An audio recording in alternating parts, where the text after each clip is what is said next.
আমি সামান্য একটা তসবিহ ছিঁড়ে ফেলেছি, তাই তোমাদের গায়ে এত জ্বলছে, তোমরা মামলা দেওয়ার জন্য কোটে কোটে করে ঘুরে বেড়াচ্ছ।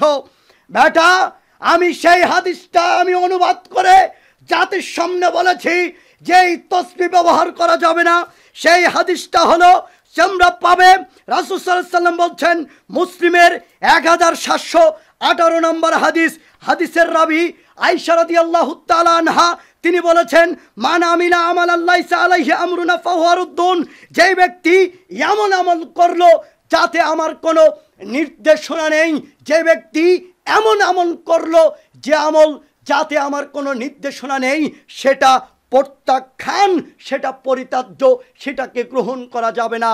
এমন কোন মুফতি এই বাংলাদেশের বুকে জন্মই হয়নি যেই মুফতি বলতে পারে এই তসবিহ দানা দিয়ে গণনা করা সুন্নাত। যদি সুন্নাত প্রমাণ করতে পারে, আমি ওমর ফারুক বিন সাইফুল্লাহ জাতির সামনে কান ধরে উঠবস করবো ইনশাআল্লাহ। আমি বুকে দম নিয়ে কথা বলতে পারি, এইটা আমি 100 মরজম দিয়ে বলতে পারি।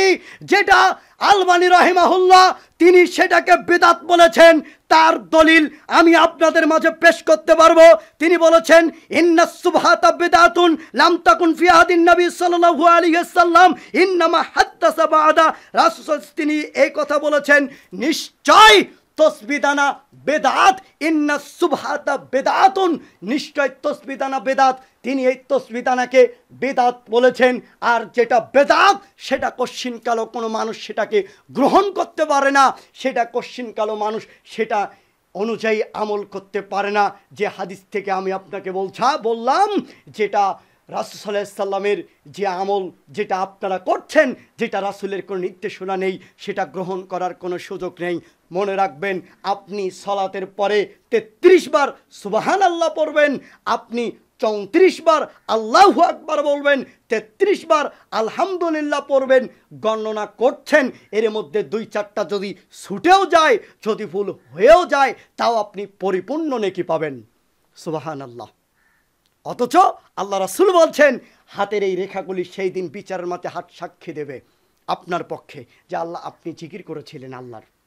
কিন্তু এই তসবিহ দানা এইটা কশ্চিন কালেও সাক্ষী দেবে না যে এটার মধ্যে এটা দিয়ে আপনি আল্লাহ জিকির করেছেন, সুবহানাল্লাহ আলহামদুলিল্লাহ আপনি পড়েছেন। অতএব আমার নামে এইভাবে কথা রটিয়ে কোনো লাভ নেই, আমাকে কমেন্টে গালি দিয়ে কোনো লাভ নেই। এর উত্তর যদি আমি না দেই, এটা আপনাদেরকে লাগবে। তবে আমি আপনাদের জন্য দোয়া করি, আল্লাহ আপনাদেরকে হেদায়েত দান করুন, সঠিক বোঝার তৌফিক দান করুন, রাসূলের সুন্নাত অনুযায়ী আমল করার তৌফিক দান করুন। সকল